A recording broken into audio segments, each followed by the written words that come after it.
Welcome to Engaging Culture, a podcast presented by Bridgeway Christian Church. I'm Brian Kiley. Today, Pastor Lance and I are joined by JT and Janelle Thomas to talk about pornography and sexual wholeness. We'll talk about what sexual addiction is and what it isn't. We'll talk about resources we have available at Bridgeway and in other places to aid in recovery and to aid in sexual wholeness. And we'll talk about how the church can be a safe place for men and women seeking healing. All of that and more on this episode of Engaging Culture. Well, hi, everybody. Welcome to another episode of the Engaging Culture podcast. Brian Kiley with you, as always, joined by Pastor Lance Hahn. I am right here. Here I am. I'm excited. This is an exciting podcast. Yes, it is. Because we get JT and Janelle Thomas. We get JT and Janelle Thomas I'm loving with us. JT and Janelle, hello. I'm going to say hi to both of you, and you can decide who's going to say hi first. Hello. Hi. Oh. Nailed it. All right. Got it. So JT and Janelle, the two of you have been at Bridgeway for a while. Almost 13 years. Since Jesus walked the earth. 13 years. And Janelle, your parents attend here? They do. Your mother teases me often on Sunday mornings about various things, which I'm sure makes Lance happy. Yes, I love teasing Brian. But yes. So Marge, your mother, who is wonderful, is quite proficient in that. So yeah, they're super involved. Yes, too. they are very. Yeah, they're this very whole family, I don't know, very involved. Yes, the Thomas Durden crew is forced to be reckoned with. And I just Sunday saw mornings. a baby Thomas get baptized. Olivia, Yes. she's our middle. Yes. Well, Yes. she's a smaller Thomas. She is a smaller Thomas. Than the Not adult a Thomas Yes, is not here. the smallest. Right. Yeah, She's yeah. smaller. 13-year-old Yeah. version. Yes, There I you just go. got to see her get baptized up at Hume Lake Camp. It was awesome. Hey, how about that? That is pretty awesome. So the two of you have been involved in a lot of different ministry here at Bridgeway, but in particular, you have worked with men and women in the area of sexual wholeness, healing, recovery, those sorts of things.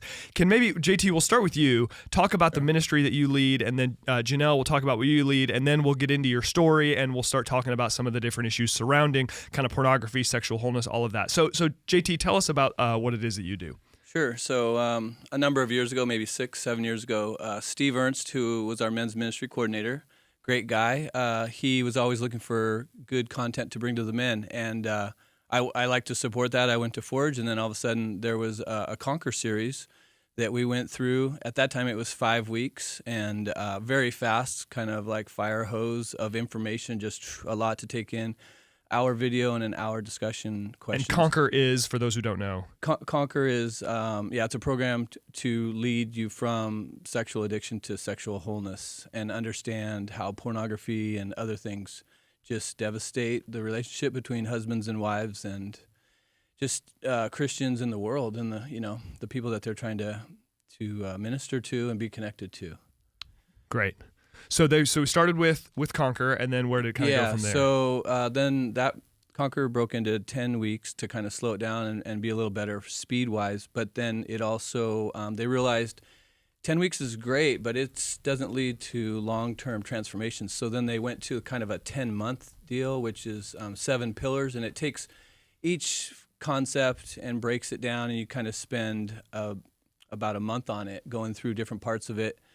So it's just not so fast, and then there's just real connection between the guys that go through it, so that they can break that isolation. A key component to it, is to do that. And so 10 weeks is a great start, and a lot of times those groups go right into seven pillars. Right. Okay. So you're leading groups that start with this sort of 10 weeks, then go into a longer term commitment for guys just to be in an environment where they can pursue. Because it's just you can't not meet weekly. It's just one of the facets to recovery. And we get a lot of great feedback on all that stuff. Yes. Just wanted to point that out. Yes, we do. Absolutely. And then Janelle, the ministry you lead is a little more recent in its start, if I'm not mistaken, at least here at Bridgeway. Talk a little bit about what it is that you do. Sure. So I lead a study called Betrayal and Beyond. It's for wives or women in relationships with men who struggle with sexual integrity. Mm-hmm. And a lot of it is helping them to understand what the addiction is, what it isn't. There's a lot of misunderstanding. Understanding what their role is, what their role isn't in that recovery or in the relationship. A lot of women blame themselves. A lot of men blame women because that's a way of coping with it. So it's bringing a lot of truth into that. Looking at boundaries, looking at our own health and how we can grow, how God wants to help us grow and heal, and then works through things like grief and forgiveness, and then how to move forward. And we have women whose husbands are in recovery, which is great, and we have women whose husbands have left.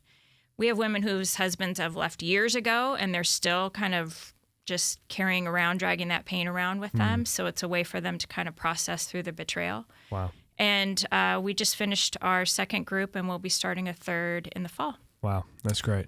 One of the things, let me just say right off the bat, one of the things that I think, I was just talking with Susie about this the other day, that is so powerful about what this couple brings to the table is that historically there has always been kind of a one-size-fits-all with, hey, there's pornography out there, it's evil, don't do it, move on. Right.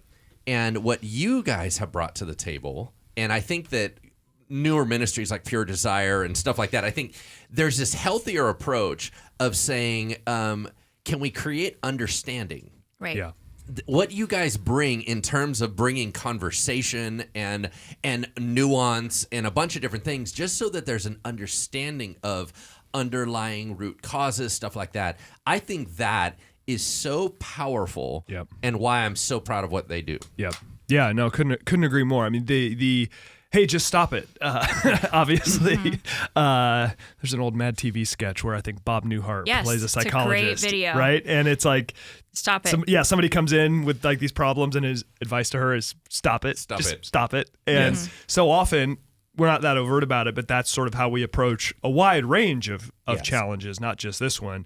But I think you're right, Lance. That level of understanding, getting behind, okay, what's really going on here, that's a key component to bringing healing to relationships, bringing healing to individuals. So now I know that your interest in this ministry begins sort of with your own personal story, and we're going to get into a lot of the kind of the why behind some of these various challenges, and then talk about resourcing and how we can help and how people can seek healing that need it.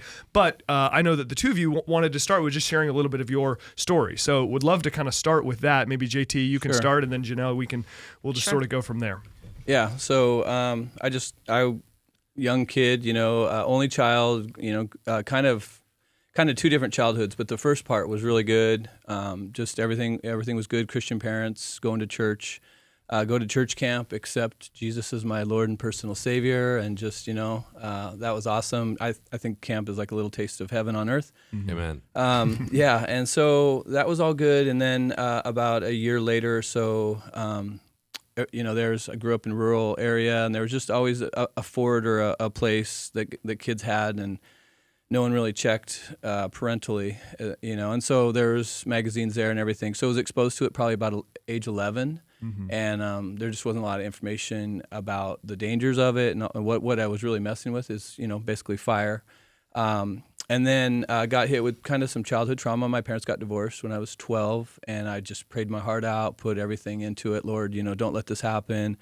All that kind of stuff, and then parents split, and just kind of shuffled back and forth, and so that was just, and then a lot of isolation. Some of that's just from the only child part, and my personality wasn't to go seek out answers and talk to my pastor and ask my dad, all this stuff. So just kind of went into myself with isolation, and then had this not really understanding of what I was messing with, and so it just became this way to cope with. At that time, that kind of trauma, and then just from there on, all different kinds of, things that cause stress and anxiety, and it was just a way to cope, and get through life the best I knew without getting a lot of, healthy input and information. And after the divorce, we stopped going to church, so, relationships with anybody that I would talk to about it, that didn't happen, and so it just kind of was this perfect cycle of just really going. I was like, I'll take it with me to my grave, and that's just, I don't know how to get out of this. I don't, no one's talking about it, and so I just got locked up in it. Yeah. And then thought, well, maybe when I get married, I'll meet somebody, and when I get married, this can kind of go away. And Right. that kind of thing. But there was as I was a Christian, I knew something that wasn't right, and so I had kind of the binge purge cycle, which would be binge would have it around for a while and access to it, and then I don't want to do this. I don't think this is honoring to myself or to the Lord, so I get rid of it, and until the stresses and things would build up, and that the hooks were in my mind and my heart with it, and so I just couldn't get full on relief from it. And so that's kind of brings us up to where we met. But that's how it kind of gets locked in, and you don't realize it's slowly working to an addiction, and it's not a switch that you can just go, no, I don't want to do this. I'll switch it off and walk away from it. Right. It's it just slowly becomes this coping mechanism for this trauma in a lot of cases for men. Well, and like you said, you have the binge purge cycle where maybe for a little while you kind of say, okay, willpower, whatever, this isn't going to be part of my life anymore. And that just, as we know now, that just doesn't work. That's not sufficient to address sort of some of the root issues. Yeah, because it doesn't do anything about the pain, which is a lot of times what took you there, and it'll take you back there. Right. So then talk to us then about the process of, first of all, identifying what you were going through as an addiction, and then the process of recovery. How did that start, and what did that look like? Well, the best thing that came out of the Conquer series was like the first night or the second night, they just tell you that this is not a moral issue. Like if we could all morally just choose, we would. We love the Lord. That's our first choice. Right. And initially, exposure to it, you have some of that choice for a little while. But as it grows stronger and it becomes a coping mechanism, you lose that.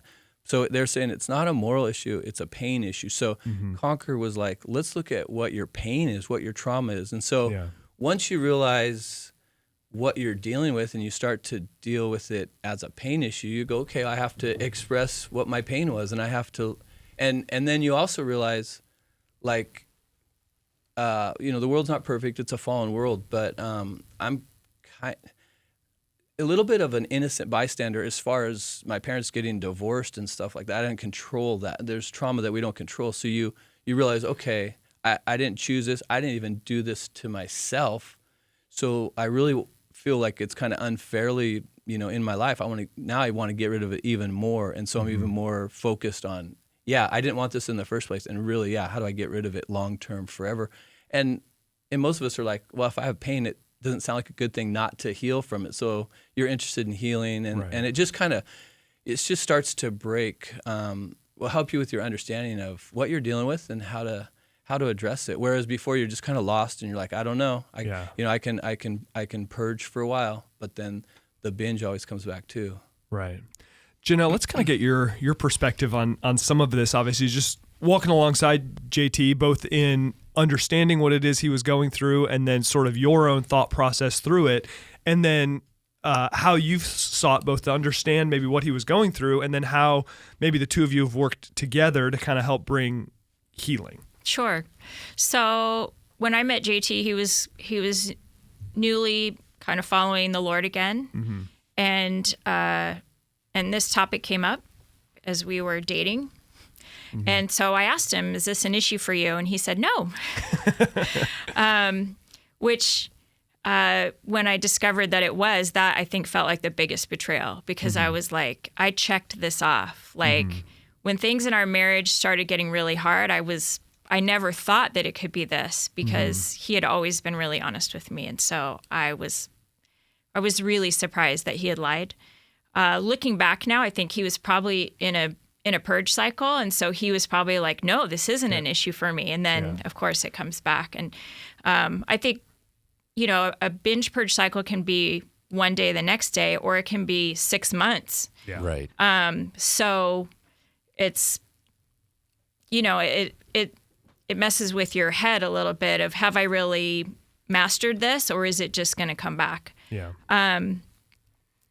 When we got married, or after we had been married for a while, I think that JT didn't realize how it affected our marriage. I think a lot of men don't.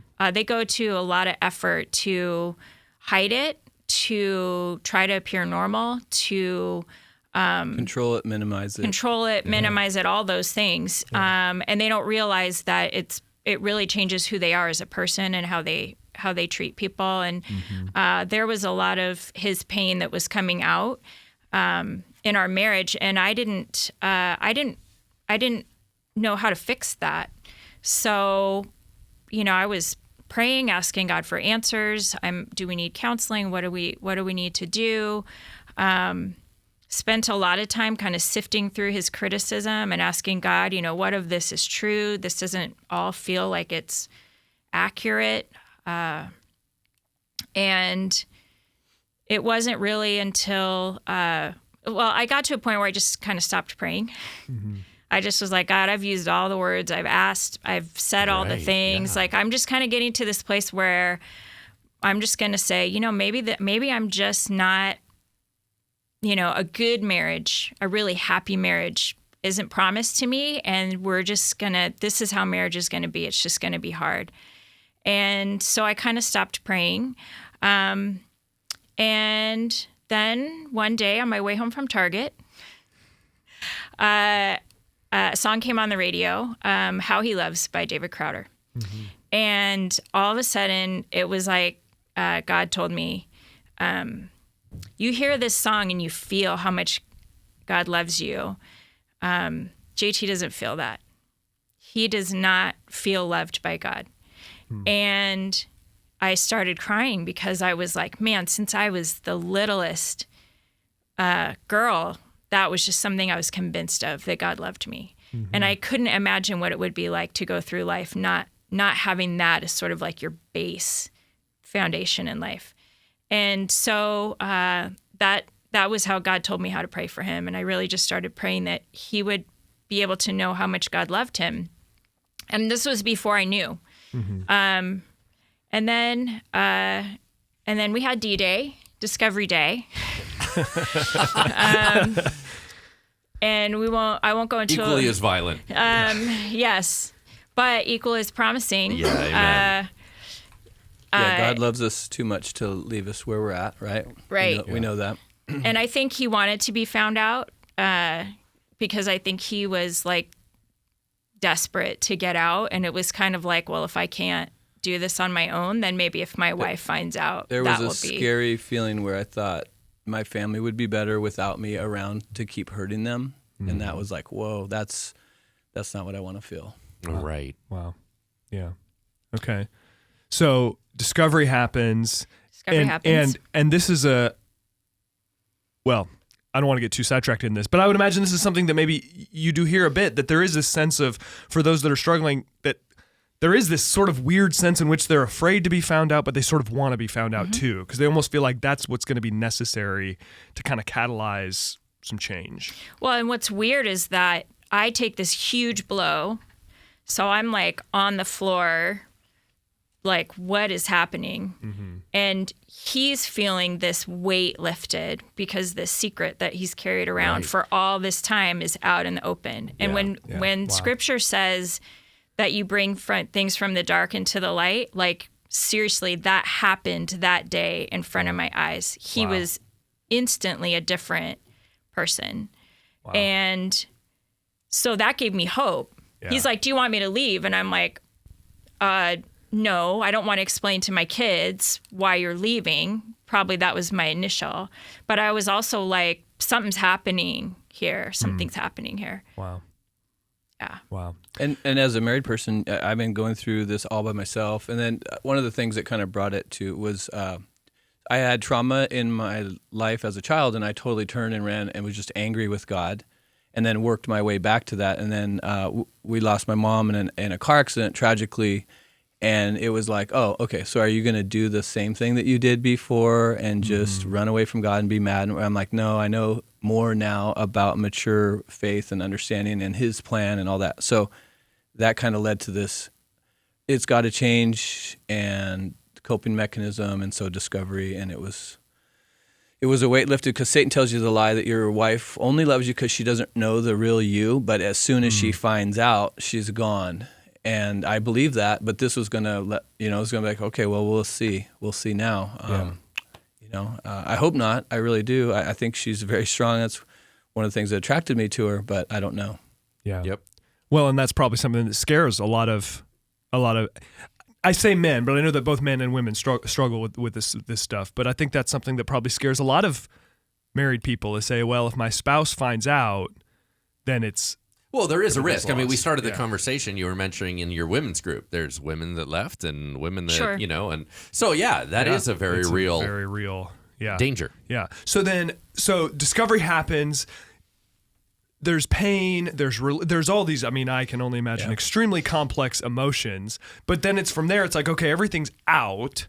So now some healing can begin. Is that? Well, is that let me caution you. Yeah.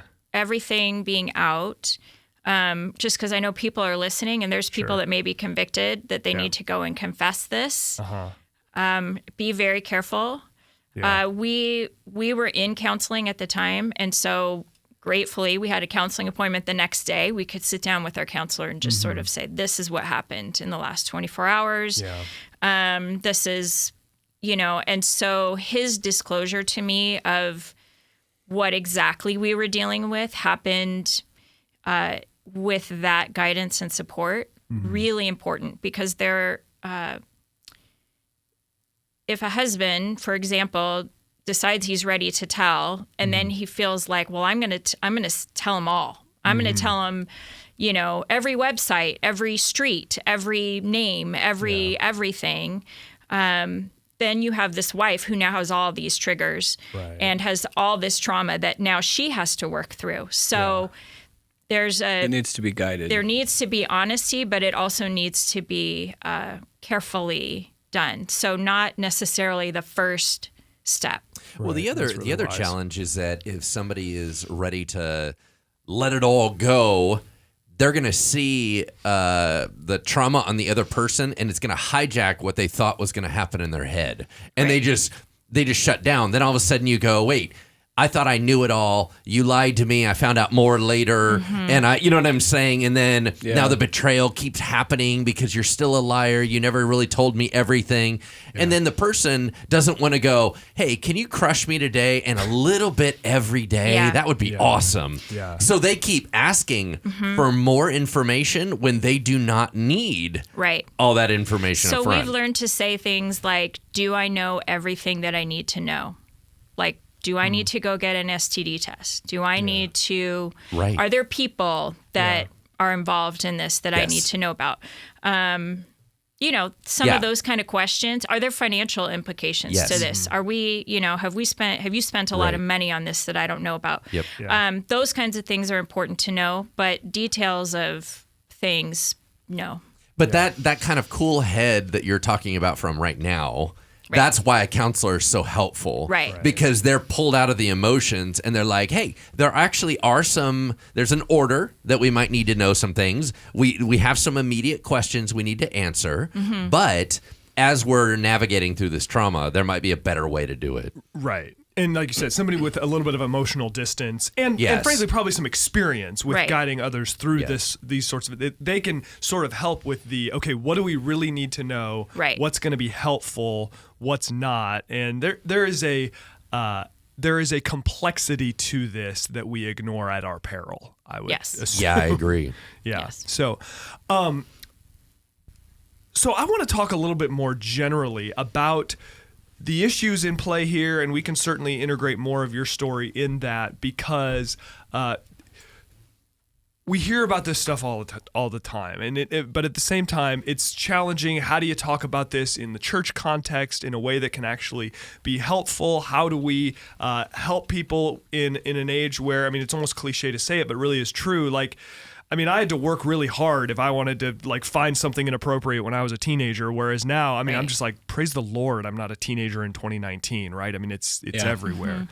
How prevalent is sexual addiction in our society today? Because I think that a big reason why people are there are many reasons why people are hesitant to confess, people are hesitant to seek help. But I do think one of them is that people think, oh, well, certainly in church, I'm the only one. And people, other people aren't doing this and they're going to think I'm this, that, and the other thing. But that's really not true. The statistics tell a very different story, right? I mean, how prevalent is this in your own experience and maybe statistics you've seen? About 7 out of 10 Christian men struggle with this, and we're getting numbers of about 30% of women. I don't know if that's distinction between the whole population. Yeah, I think the statistics for women are still pretty new. Yeah. We're still, I mean, that's a brand new thing that we're finally sort of paying attention to, is how many women are getting sucked into this. But it's really common among Christian men. Yeah. But it'd be very common, like you said. And I think that's the important thing that I think it needs to get out there so that people know, okay, you're not the only one. Sorry, I cut you off. No, that's okay. Cut me off. When I read that, so after Discovery, I was like, I got to know what I'm dealing with. So I think I sat down and read Every Man's Battle in like a day, and wanted to understand what I was fighting. And when I saw that the statistics were that high, I was like, I can't. Like, I would go into church on Sunday and I would look around during worship and I would be like, 7 out of every 10 guys sitting around me in church right now are struggling with this. Yep. And I knew what it was doing to him and what it was doing to our family. And I was like, God, this is not okay. Yeah. This is not okay. Yeah. Yeah. Another idea is that I would estimate that. So you don't always have this conversation with all of your friends. Right. Right? Yeah. Hey, dude, so how's your porn addiction? You all right there? Yeah. But I would say out of all the men that in my life that I've talked to that happen to this subject comes up, I have met 4 that don't struggle in my entire life. Yeah. So, and then if you talk about statistics where they interview pastors, pastors are 78%. Yeah. Right, So higher. they're higher than the normal. Yeah. And that's the ones being honest. Right. So, because Yeah. for pastors, there's a whole different level Yeah. of, you don't get to just go join a group. You don't get to do all those things. That's Right. not how it works. Right. The risks are higher. The risks Yeah, are higher. yeah, So no. once again, the prevalence, I'm just telling you that just as a dude, and I meet a lot of people Yeah. because I know thousands and thousands and thousands of people. And I've met 4. Right.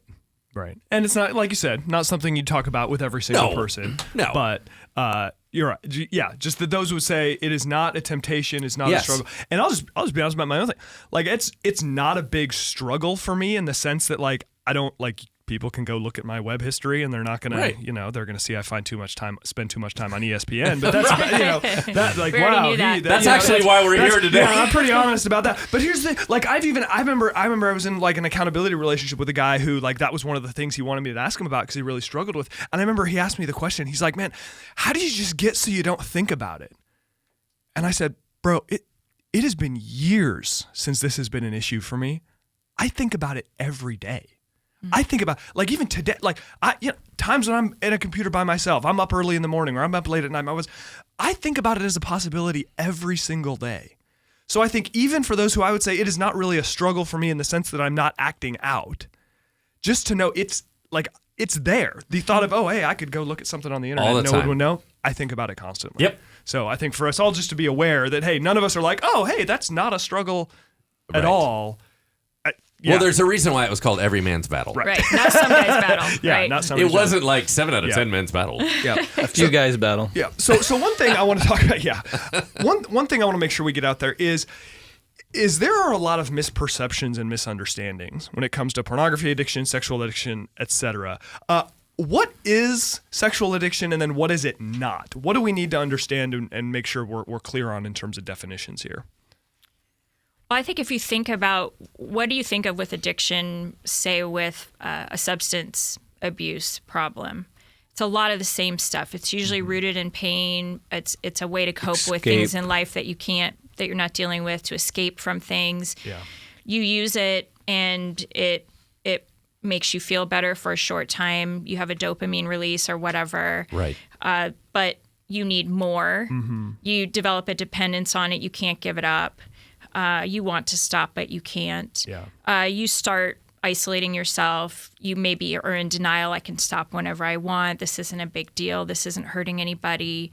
And you stop, and you can't really see how it's affecting you, how it's changing you, or how it's affecting other people around you.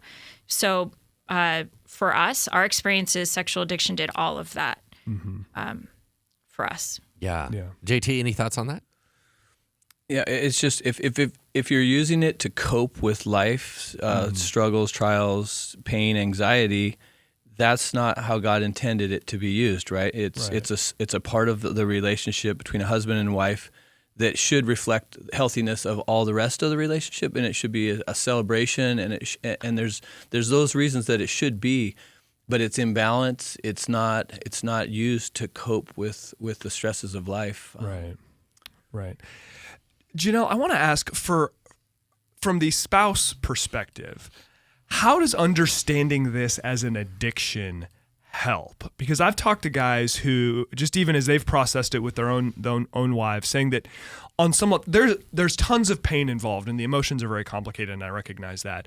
But there's a shift that happens, at least from what I've been told, when you think of it as this is just some selfish, dumb thing my husband does. Mm-hmm. And instead start thinking about it as an addiction. How does that affect the way that you approach it and in terms of just the way that you process it as the spouse? If at all. Maybe it doesn't affect it. It was huge. It was huge for me. I think when I realized, when JT shared with me how this started, that made a big difference for me. Because this wasn't like I was married to you and you weren't enough for me. Yeah. And so I went elsewhere. Which is what I think a lot of people think, that's how this addiction starts. Yeah. For a lot of men, and I would say more and more now that we have the wonderful availability of smartphones, early access to this, early exposure to this is such a huge factor. So for me, when I was tempted to feel really angry and furious and unforgiving, and other women have said this too, I didn't look at JT as the 40-something-year-old guy who was choosing to act out and knowing that it would hurt me. I thought of him as the 11-year-old boy who was exposed to this when his brain wasn't even prepared to say, stop, this is bad, don't do this.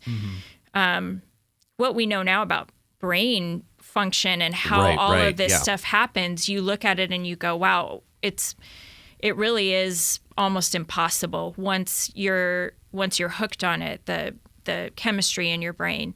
And so, I really, that was really helpful for me to develop empathy for why he was where he was. And to also realize, like when I first found out, I was like, all right, you've confessed, we're done. This is not happening anymore. It's not allowed in my house. We're done. Right. And I didn't understand the complexity of how he got there and the complexity of what it would take to get out. Yeah. And so when I started to understand that, it was like, okay, I'm going to trust. We're going to keep moving in the right direction, and we're going to get there. And he was like fierce about it. So that made it a lot easier for me. Yeah. Well, I mean, and what amazing strength on your part to be willing to do the work to understand. I mean, because that could not have been easy for you to do. But especially when you're mad. I don't want to research something for somebody that I'm mad at. Forget that. I want to build empathy for you. Just say, this is your own stinking problem, man. Go solve it. That's not really a thing, though. Well, and I honestly, I was like, this is your problem. Like, sure.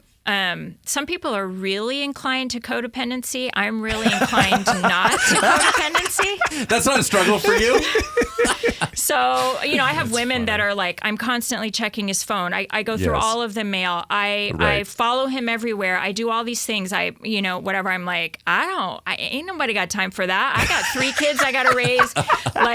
And some of that was he really took responsibility for his recovery. Immediately was like, this is on me. But yeah, he was really fierce about it. And so that allowed me to do that. I think when she got the understanding that if there was a way I could have avoided this and not had the childhood trauma and the early exposure, sign me up. That's what I would have chosen. That would have been awesome. That's what I would have first, and not bring this into our marriage and not hurt you with this. Right. That's what but I didn't do that. I couldn't do that. And I think it made, there's just something that clicks of like, oh, you didn't really want this? Like Yeah. this, you didn't go seeking this out. You didn't ever think this was a solution to make you a better person, Christian husband, father. It happened to you, and that really helped. Yeah, too. can I transition on Please, something real yeah. quick? So for everyone listening, we're talking about JT and Janelle's unique situation. There are a variety of reasons why people engage in pornography, and the story that we're telling right now is one of the key stories. Yep. But it's not everybody's story. Yep. And so let me just highlight out, as I was sitting down and preparing for this podcast, I wrote down 8 reasons about why some people, and once again, pornography addiction is a possibility for anyone that is visually sexually stimulated. That means it can be women, Yes. right? It's just whoever that is a thing for. But traditionally, men are visually stimulated more than women are, so it tends to be a male-dominated problem. But once again, anybody that has a visual stimulation key to themselves and their sexuality may well struggle with this. All right. Having said that, so here's 8 reasons, and they're not in any particular order. Okay, so number 1, self-soothing. That is numbing from pain, exhaustion, depression, anxiety, stress, disappointment, or hurt. Now, that is going to likely be what we've been talking about the entire time here, right? So it is a coping mechanism. The second one is feeling better. So recently, in one of our podcasts, we were talking with a gentleman about addiction to drugs. Yep. And he was explaining that one of the challenges with drugs is that you can feel better than you do right now. Whether or not you have a current wound, you can feel better. So for a lot of the reasons why people have caffeine in the morning, you don't have to have caffeine to go, but you know that you can feel better than you do right now, and you may well be able to do something better that day. Yep. So that is an attraction to it.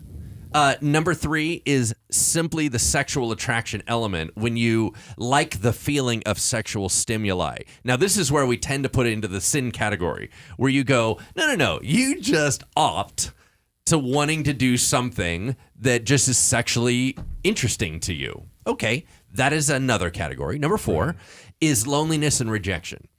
That's when feeling no connection to women, or if it's a woman, towards men. Some seek it through online.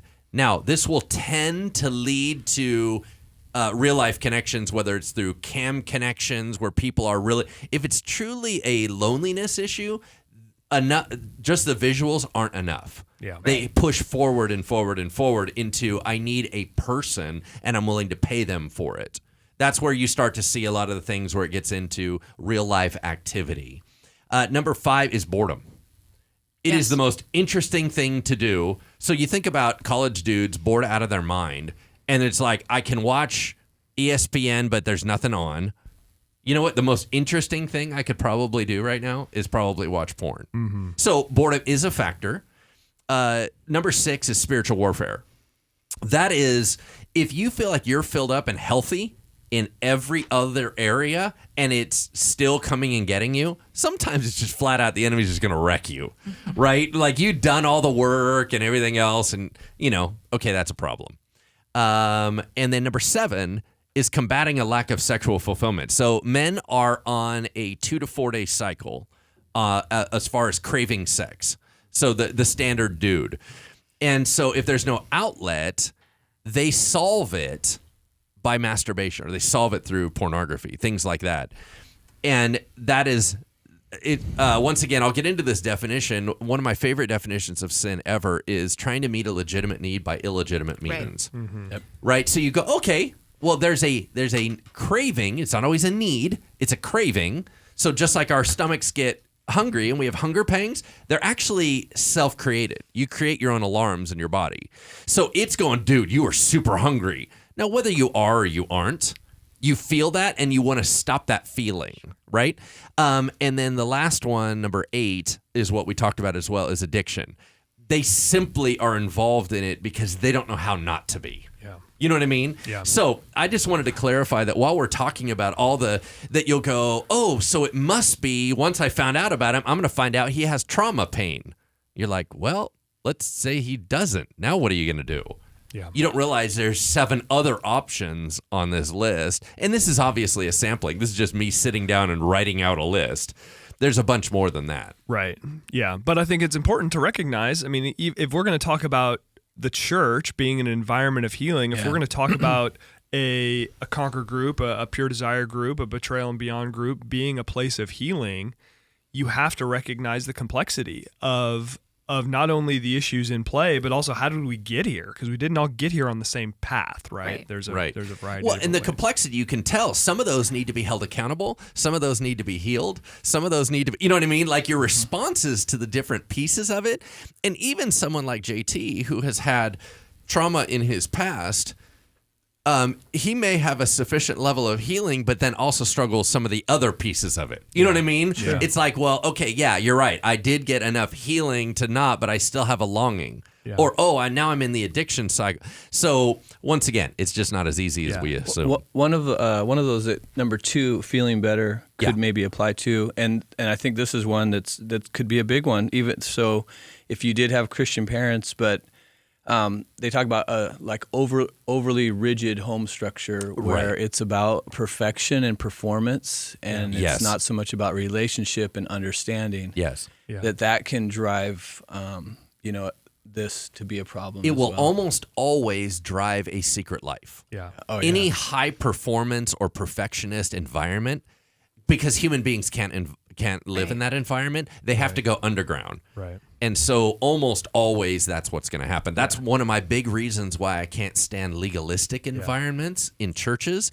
because everyone's still doing it. It's just not being acknowledged. So it's Right. all underground. Yeah, especially the people talking about it the most. Usually the most Yes. legalistic people in leadership Are usually struggling. have something going on, and Yeah. it's some sort of For sure. Anyway, we don't need to get into that.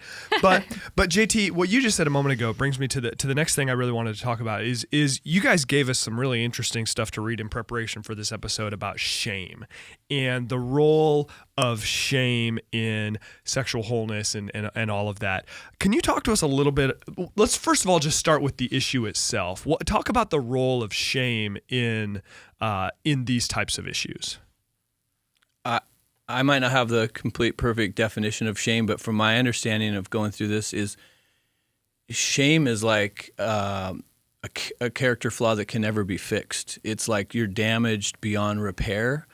Guilt and remorse and sorrow, those are all feelings that we should look at and be motivated to bring about change and repentance. But in the Conquer series, they talk about guilt is like you're playing football and you stepped out of bounds where you could have went further if you hadn't done that. But shame is like you're never going to get in the end zone ever, because it's just not in what you can do, and it's not over. You can't overcome it. And so I feel like guilt is something we can deal with, and like I said, sorrow and remorse and regret.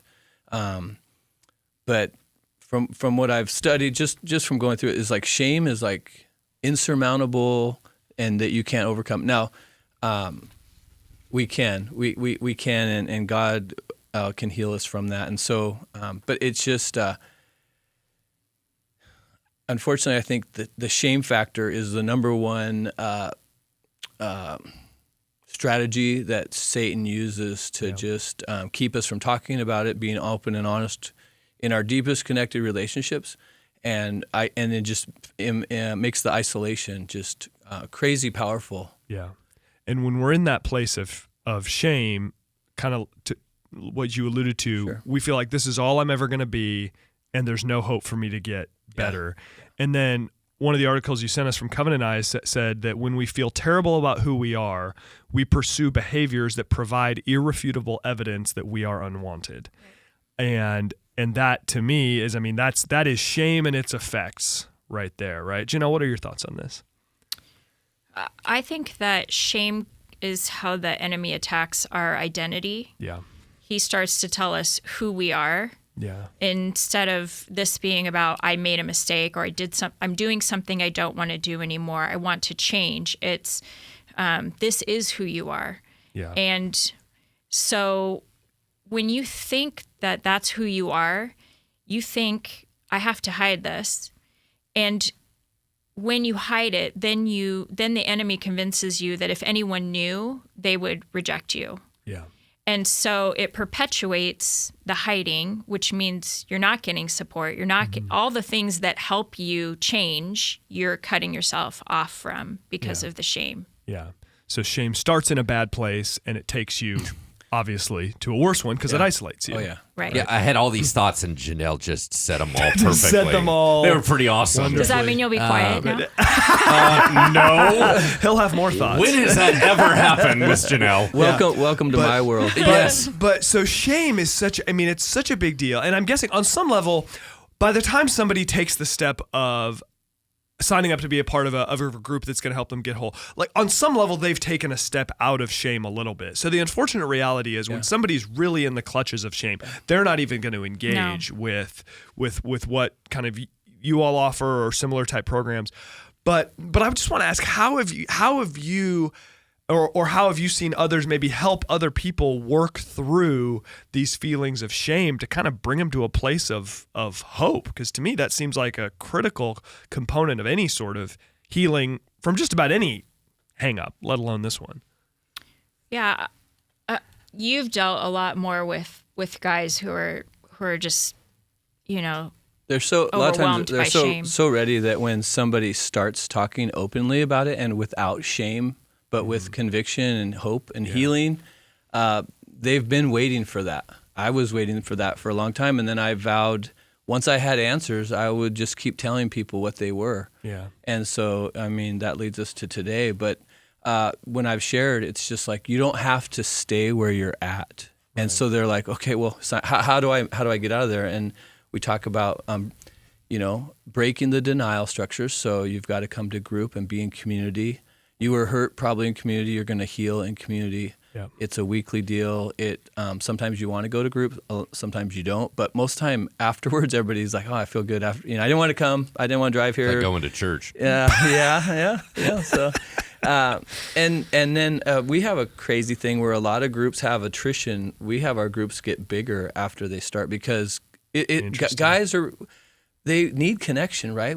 They're human, but our society doesn't say that that's an important need, but they start to realize it. They get some traction on some sobriety. They realize they can do it, and they start to heal from some pain. They realize they're not just an immoral person. That they start to understand all the nuances of addiction, and it just you start to break away all the supports for the addiction. And like for me, I realized, wait, I've healed from some of this pain. I don't need the self-soothing. I don't need I don't need what's not good for me. I can actually, one part of it is sitting in the pain and realizing, actually, am strong enough with the Lord to do this now and to just, let's do this. Let's heal. Let's have the real pain, feel it, not numb it, not, have a Band-Aid for it. But let's take it in and give it to the Lord. Like, I never understood that, but giving it to the Lord, I think, is when you're like, I'm in it. This does not feel good, and you're telling the Lord that, and you're just being honest with yourself, and you're not in denial. Guys just give testimonies every week of where they're at, and relapse is a part of it. Sometimes it's we're there to catch them on the relapse part, and remind them you didn't go all the way back to square one. You just had a small relapse. You've still learned and grown all the way to what got you here now, but learn from the relapse. Yeah. And there's a ton of learning that happens because they don't feel good about it, so they want to understand what was it this time, and hopefully they get fewer relapses further down the road. And it's just once they have hope, right? It's like the Lord is doing a work in me. They start to believe that, and they start to believe that their mind can really be renewed. Yeah. And once they have belief and they know that they've got guys on their side and they're not alone. And God shows up, right? Yeah. Every week He shows up. Yeah, wow. You get out of the shame spiral, all of a sudden, all sorts of great possibilities are on the table. Right. And that obviously it happens in community. And to keep people out of the shame spiral in the case of relapse, to know that, okay, a relapse is not a reason for shame. Okay, let's talk about it. What happened? But this is not a shaming environment. I mean, that's huge. So then this is the question that is such a drag to ask as a Christian, as a pastor, as a person who works in a church, as a person who's addressed this in different ways, probably poorly in some environments. What are some ways that the church inadvertently, or even just Christians in general, inadvertently contribute to kind of the shame around these types of issues? Okay, so I think the biggest one that we agreed on is that we don't talk about it. Yeah. We don't talk about it at all. Mm-hmm. And as a result, I think people who are struggling, they kind of come to one of three conclusions, which is, this is too shameful to talk about it. It's so bad that the church won't even talk about it. Or this isn't a big deal. This isn't a big problem. It's not important enough to address. Or that that God doesn't have an answer for it. Mm-hmm.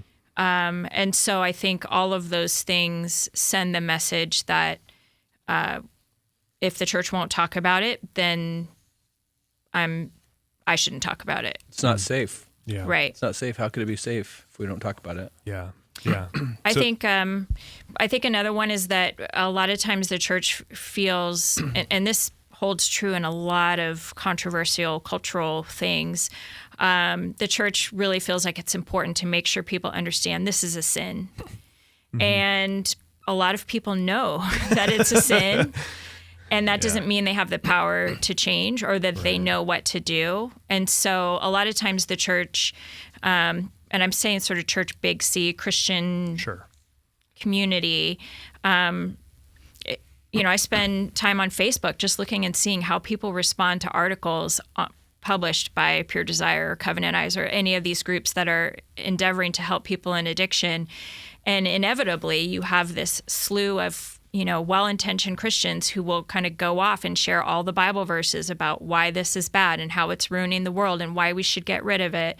And I'm like, yeah, but I don't know how that helps somebody that's stuck in it, Yeah, no one's really disputing that. No Right. one's saying, hey, this is actually a good thing and what's the big deal, right? We don't need to be reminded that it's outside bad. of the church. You Sure, will for outside sure of the church, yes. see that. Yeah, within the church. Some though. inside of the church. But I think for a lot of men who get to the place where they're reading an article about it, it's usually like, I'm looking for help. Yeah. I don't need somebody to kind of rail me with all the Bible verses about why, this is lust or this is adultery or that sort of thing. I mean, at that point, I would assume it's more a matter of, okay, let's talk tools here. How do I, all right, like I get it. How do I take some steps forward here? And even something from another one of the articles that you sent us, I think the article was actually called "Shame Preaching," was how we talked about how it was really helpful. It talked about how, and man, this is broadly applicable once again, how we give the motive but not the means, the target without the tools. We provide a clear purpose but without an applicable plan. We leave people feeling more trapped than ever before. They walk away from our sermons motivated to change with a deep understanding of why they should, but nothing in them is actually changed. Their brain is still stuck in the same ingrained rut. Their way of doing life, medicating pain through temporary highs, remained unchanged. Only now, when they act out, the shame is deeper than ever. Right. Holy cow. Yeah. I think that is... I think that was his experience for a long time in the church, where you bring it up, you talk about it, you even say... You need to repent. We need to pray for it. You include it in your examples of sins that people are struggling with, but there's what comes after that, Yeah. That and once again, broadly applicable, the resourcing. We can all get together on a Sunday morning and have a great emotional experience and all of that, but if we're not resourced to take the incremental steps that need to be taken, the fruit of that is going to be limited, right? And I'd imagine that's what we see with this issue in particular all too often, right? Yeah. So what in general, you've talked about how, okay, we need to talk about it more and all of that. What are some ways we can address this issue in a way that reduces shame, promotes healing? And then I want to talk about resourcing a little bit, like what resources are available for those who would say, okay, I get it, this is a challenge and I need some help. Where do I go? So let's start with how can we talk about it better in a healing, promoting, shame reducing sort of way? I think one of the big things, we've already mentioned it, is acknowledge the complexities of it. Don't try to give Right. simple answers like, well, you just need to trust Jesus more, or you just need to stop looking at it, or things like that. Educate people that it's a mostly, a lot of times it's a pain issue, not a moral issue. If everybody could just flip the switch to moral integrity, sexual wholeness for 100% of the time, they would do that. Right. Right. I think that's huge, by the way, because I think that's a big reason that's a good why one. we try to say, oh, well, it's just, you make it a moral issue. It's totally, you're completely removed from the real root causes, and it only creates an environment of shame and elitism and legalism. It's not good. Yeah, moralism leads to judgment because you're trying to say, well, this is what you're doing is bad. Right. I think when you look at it as a pain issue, then hopefully as Christ followers, we go, how do I help you in your pain? How do I walk with you through that? What can I do to bring healing to you? When this happened, I called my best friend, and I was, the best thing was that, she could have said, well, he sucks. I mean, she could have. Right, total she could have condemnation. just been get out, kick him out. Kick him to the curb. Yeah. Instead, she just, if over and over again, she said, "We love him. We love him. We see God's identity in him. We see who God made him to be. We believe that God is going to work through this." And so the fact that I could confide in a friend and not fear that they were going to judge him, that was my biggest reservation in talking about this today, is that I don't want for people to think that my husband is immoral. I want my people to understand, or I want people to understand that he's an amazing person, an amazing creation of God who got stuck in something, and that by God's power and grace and mercy, he's been able to walk out of that, to fight his way out of that. And that that's what we need to do. We need to come along inside and say, how do I help you fight this? Yeah. How do I stick with you through this? And it's a roller coaster, but it's amazing. I mean, we have the opportunity to be in groups with people who are a mess, and we get to walk with them through that. And we see them on the very first day when they're literally like cussing. For me, that's my experience. These women come in and they're like, they're mad. They're mad and they're frustrated and they're hurt and everything. And at the end, they're talking about, how do I forgive? How do I let go of this anger? How do I move on? So, being willing to step into the mess and walk with people. I mean, isn't that how God always heals us? Yeah. It's always in community. That's a Jesus style. It's always in community. Yeah, man, that's powerful. Now, in terms of resources, even just here at Bridgeway, so we're coming up, what month are we in? We're in July as we're recording here. We're coming up on the fall. We're going to have some environments available for people who want to get involved. And we've even got, we've got email addresses where people can even reach out to the two of you to get information or to learn about resources and all of that. Maybe just talk about Janelle, we'll start with you in terms of what's available for women, and then JT will talk what's available for men. So for those who say, hey, I want to get some help here, what do we have available for people? So for wives right now, or girlfriends, we have a group called Betrayal and Beyond. We will be launching a group in the fall. It will be included in the women's studies. So if you're looking for it, you can sign up for it through that. But you can also email me, and I am happy to meet with you in advance of that, or connect you with somebody so that you don't have to wait, because sometimes 2 months feels like an eternity. What's that email address? Right.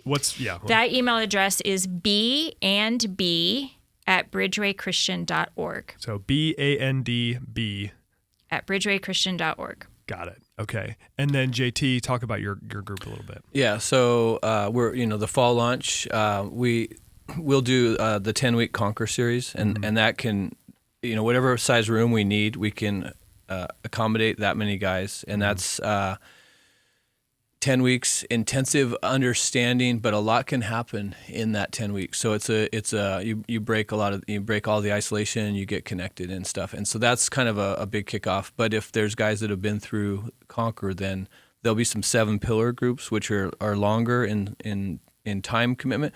But so just to remind guys, like a lot of times they're like, oh, this is a lot of work or whatever, and then we realize, wait, this is actually kind of what we're just supposed to be doing as Christians, meeting weekly for support and accountability and real connection. And then we're like, okay, so it's not a lot of work. It's just what we need to do, and it's healthy and healthier good. rhythm. It's discipleship, really is what it is. And so then that changes things, and they actually talk about it as a lifestyle of connection and accountability to other Christians, and you get what Jesus wanted us to get from the church, which is the joy of having people with us go through the highs and the lows and not feeling alone and being strong, putting on the armor of God and being strong. So 10 weeks conquer, and then more of a 10-month to 11-month 7 pillars. Yeah. And then I have a email address also that is pure desire At Bridgeway Christian. Yeah. BridgewayChristian.org, Bridgeway.church, they both work. But B&B for ladies, Pure Desire for men, both of those are available. I will also say really quick, we don't have anything right now at Bridgeway, but there is a group for women who struggle with pornography addiction, a local one. So you can email me at that B&B address, and I'll put you in touch with that resource as well. That's awesome. Yeah, that's great. Now, last thing I want to talk about is something that I think, Janelle, you shared with me over email, is just the desire to, as we're having this conversation, just to honor the courage of those that you've seen kind of take the step of, okay, I want to get out of the shame spiral. I want to get out of this. I want to find some healing here. And you use that language of wanting to honor their courage. And I just wondered if maybe the two of you could talk a little bit about how have you seen God work in and through people who have had the courage to take some concrete steps towards healing?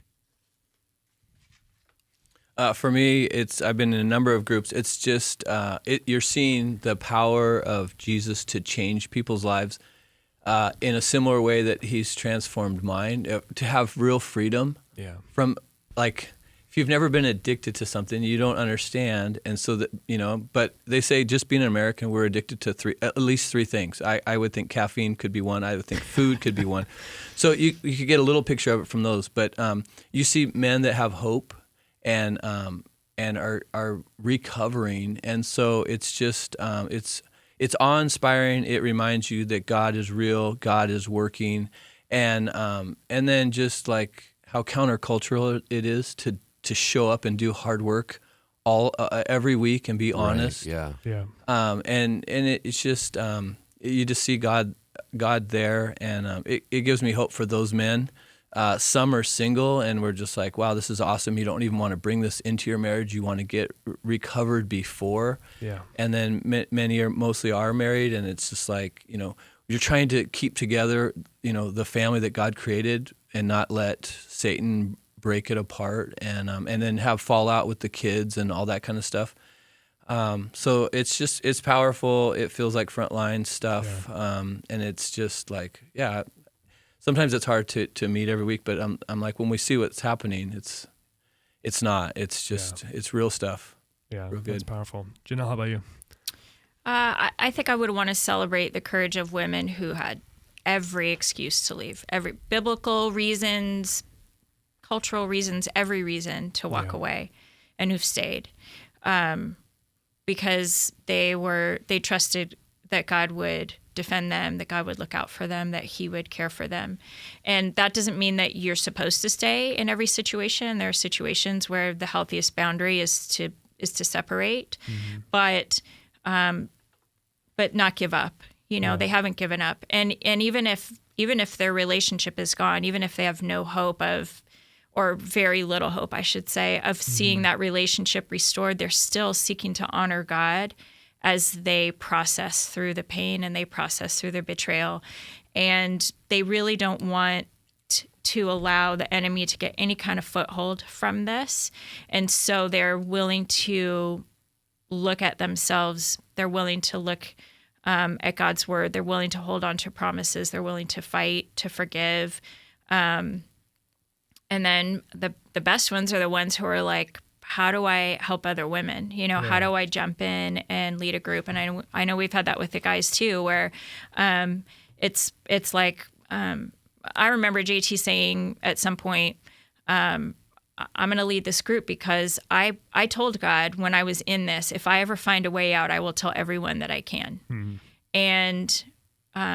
And I was like, that's great, honey. You do that. And then there was a time where God was like, no, I'm going to need you. This is your story too, and I need for you to tell it. And so whenever somebody's willing to tell their story, to take that risk, I think it's you always got to honor that. Yeah, absolutely. Lance, any final thoughts from you here as we begin to bring this to a close? No, I just think that I think that the tide is very much turned. Like, for example, we just got back from Hume Lake, and the first night that's talked about, it's always talked about with kids. Every time. Yeah. That's the first topic they hit. And so, and every boys group, every men's group, it's always being talked about now. And so I think that the tide is shifting. I don't think all the communication is always healthy. So that's why I'm really kind of thankful for the work that you two are doing to create understanding. That I don't think that's always the case. Yeah. But I think at least the subject is being broached. Places like Pure Desire and Conquer Series and the Pillars and the women's group, these are taking it to a new level of health that I think is really powerful. Yeah, couldn't agree more. And I think it's important, just kind of my last thought as we wrap, is that I think there's a message that's important for those who don't struggle, especially those who have a loved one who does, and then also for those who do, that number one, for those who don't, to recognize it is easiest to judge most harshly sins that we don't struggle with. Right. Yeah. So sure. it is so easy to go, oh, that's gross. How could you? If it's not something that you struggle with. And I do the same thing. I admit it. I'm conscious of it, and I have to be aware of that. Right. And as it pertains to different issues that are not mine. Right. Right. So to recognize, no, we need to have empathy for one another, not that even if this is not your issue and you're bothered by it, that empathy is the first step. Each one of us is struggling, and we need to have empathy. And then for those that are, to recognize there is a way out of shame. And man, I think that's such a powerful resource our faith gives us in so many ways, not just for issues of sexual wholeness, but all over the place, that there's a way out of shame, and the church certainly does not need to be a place where you feel shame. So, and you guys have seen when people realize that, powerful stuff happens. Yes. So thank you to the two of you both for coming on, for sharing your story, for your courage, for your leadership, for the way that you are. I mean, to look at what God has done with your faithfulness in being willing to share your story, being willing to take your story and to use it to bring healing to others, it's inspiring. It's powerful. So thank you to the two of you for being part of the episode today. We sure appreciate it. Thank you for having us. Yeah, thank you. Thank you, Lance, as always, for being a part of it as well. Thank you to all of you for listening. Really appreciate you being a part of this. Wanted to remind you one last time, ladies, B&B at bridgewaychristian.org. Gentlemen, Pure Desire at bridgewaychristian.org. There are resources here for you, and we'd love to come alongside you and be of help to you if that would be of benefit to you. Thanks so much for listening. We'll see you again in 2 weeks for another episode of Engaging Culture. Thank you for listening to Engaging Culture, a podcast by Bridgeway Christian Church. If you enjoyed the show, please consider subscribing and leaving a review on iTunes. Thank you so much for listening. Music is used under the Creative Commons license and is provided by Dexter Britton.